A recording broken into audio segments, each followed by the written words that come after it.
Hello दोस्तों, आज internet पे हमारे पास जो खरबों जीबी डेटा है, मतलब बहुत ज़्यादा डेटा है। उस सारे डेटा को स्टोर करने के लिए हमें बहुत ज़्यादा स्टोरेज की ज़रूरत पड़ती है और साथ ही साथ वहाँ पे बहुत ज़्यादा ज़मीन की भी ज़रूरत पड़ती है उन सेंटर्स को लगाने के लिए। लेकिन अगर मैं आपसे कहूँ कि आप जो है पूरा का पूरा इंटरनेट का डेटा जो है सिर्फ आप एक कप ऑफ डीएनए में स्टोर कर सकते हैं। डीएनए से भरा हुआ एक कप के अंदर उसमें आप पूरा इंटरनेट का जितना भी डेटा है वो सारा का सारा स्टोर कर सकते हैं बिना किसी दिक्कत के। तो क्या आप इस चीज़ को मानेंगे? भाई मानना तो पड़ेगा भाई, क्योंकि ये रिसर्च है। अब तो आज की इस वीडियो में हम बात करने वाले हैं डीएनए स्टोरेज के बारे में कि आखिरकार डीएनए किस तरीके से हमारी स्टोरेज डिवाइस की तरह काम करा जा सकता है। तो चलिए आज की इस वीडियो को शुरू करते हैं।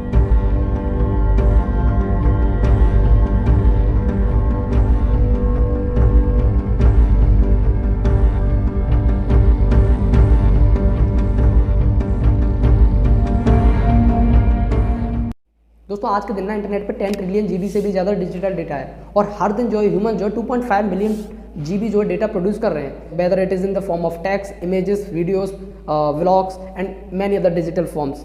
अब इसमें से ज़्यादातर डेटा को हम जो स्टोर करने के लिए एक्साबाइट डेटा सेंटर्स का इस्तेमाल करते हैं। अभी एक्साबाइट डेटा सेंटर्स क्या होते हैं? ये जो है 2 से 3 फुटबॉल फील्ड के बराबर के बड़े होते हैं। मतलब सोच लीजिए कितना बड़ा साइज होता है और एक एक्साबाइट सेंटर के अंदर जो 1 बिलियन जीबी डेटा स्टोर किया जा सकता है। मतलब सोच लीजिए 1 बिलियन जीबी कितना बड़ा नंबर होता है। इसको जो सेटअप करने में $1 बिलियन का भी खर्चा आता है। मतलब यहाँ पे ये साफ समझ में आता है कि हमें जो है 1 जीबी डेटा स्टोर करने के लिए $1 का खर्चा आता है। और जिस स्पीड से जो इंटरनेट पे डेटा बढ़ रहा है उस स्पीड से हमारी जो स्टोरेज डिवाइसेज है वो कम पड़ती जा रही हैं।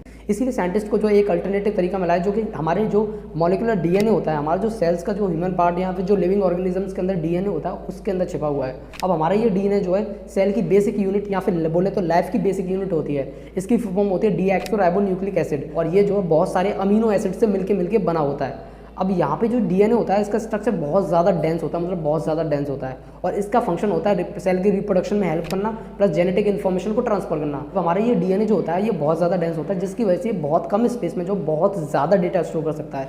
यहाँ पे जो ये अनुमान लगाया जा रहा है कि एक कप ऑफ डीएनए के अंदर अगर एक कप भर दें हम डीएनए से, उसके अंदर हम पूरे इंटरनेट पे जितना डेटा है उस सारे डेटा को हम स्टोर कर सकते हैं। आज के दिन हमारा 10 ट्रिलियन जीबी से भी ज़्यादा डेटा है। सोच लीजिए 10 ट्रिलियन जीबी कितना बड़ा नंबर होता है। वो सारे डेटा को हम जो है सिर्फ एक कप में स्टोर कर सकते हैं। यहाँ पे ये कितनी बड़ी चीज़ है। अब चलिए बात करते हैं आखिरकार ये काम कैसे करता है, मतलब ये कैसे काम करेगा और मतलब ऐसा कैसे होगा भाई। जैसा कि आप यहाँ पे जानते हैं कि हमारा जितना भी जो डिजिटल डेटा होता है, टेक्स्ट, इमेजेस, पिक्चर्स, वीडियोज़ वगैरह, ये सारी चीज़ें जो हैं हमारा जो 0 एंड 1 की फॉर्म में कंप्यूटर के अंदर स्टोर होता है। कंप्यूटर केवल बाइनरी लैंग्वेज को समझता है जो कि 0 एंड 1 होता है जिसके अंदर। अब हमारा ये डीएनए होता है, इसके अंदर हमारी जेनेटिक कोड जो है 4 न्यूक्लियोटाइड की फॉर्म में स्टोर होता है जो कि होते हैं एटीजीसी।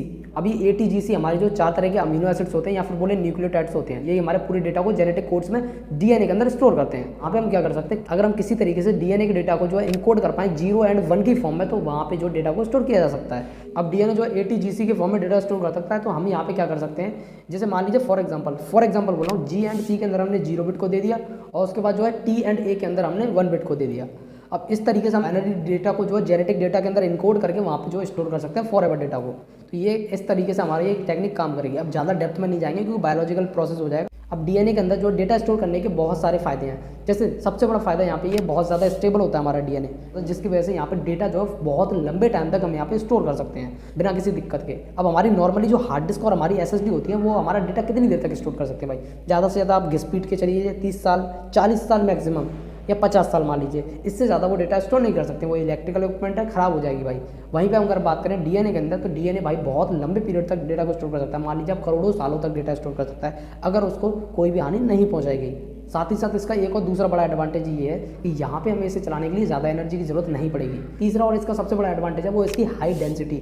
अब डीएनए जो है हमारी जो फ्लॉपी डिस्क या फिर हमारी जो हार्ड डिस्क या एसएसडी होते हैं उनसे जो 1000 टाइम मोर डेंसर होता है, जिसकी वजह से हम बहुत छोटे एरिया के अंदर जो एक्साबाइट्स ऑफ डेटा, एक्साबाइट समझे तो 1 billion GB of data store कर सकते हैं बहुत ही सिर्फ एक पाम के साइज़ के डीएनए के अंदर। मतलब एक पाम है हमारी, इसके अंदर इतना सारा डीएनए मैंने भर दिया, इतना डीएनए, जहाँ में एक्साबाइट ऑफ डेटा को जो स्टोर करने के लिए बहुत सारे फुटबॉल मैदानों की बराबर के जो एक्साबाइट सेंटर की जरूरत पड़ती है, वहीं पे वही सारा काम जो है हम सिर्फ एक पाम के साइज़ के इतने साइज़ के डीएनए से कर सकते हैं। यहाँ पे समझते हैं कितनी अच्छी चीज़ है ये हमारे लिए। तो अब आप सोच रहे हैं भाई मतलब दिक्कत कहाँ आ रही है, मतलब इतनी अच्छी चीज़ है, इतना ज़्यादा इफेक्टिव सोल्यूशन है, तो हमारा ये मतलब इम्प्लीमेंट क्यों नहीं किया जा रहा? तो यहाँ पे बहुत सारी प्रॉब्लम्स हैं।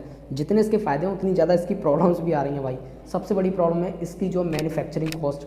डीएनए के अंदर 1 पेटाबाइट यानी 1 मिलियन जीबी डेटा स्टोर करने के लिए हमें जो है $1 ट्रिलियन का खर्चा आता है। मतलब इतना ज़्यादा खर्चा आएगा। तो आप सोच सकते हैं बहुत ज़्यादा कॉस्ट यहाँ पे लग रही है इसको सिंथेसाइज करने में। तो जिसकी वजह से अभी ये सॉल्यूशन अभी इतना ज़्यादा इफेक्टिव नहीं है।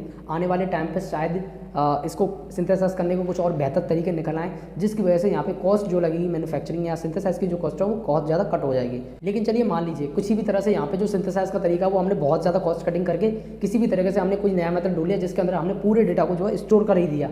जितना एक्साबाइट्स ऑफ डेटा हमारे पास है, 10 ट्रिलियन डेटा है, वो सारा का सारा हमने जितना इंटरनेट का डेटा है, ट्रिलियंस ऑफ डेटा हमने यहाँ पे स्टोर कर दिया मतलब। लेकिन अब यहाँ पे एक और सबसे बड़ी जो दूसरी प्रॉब्लम यहाँ पे आएगी वो है डेटा को रिट्रीव करना, मतलब डेटा को एक्सेस करना।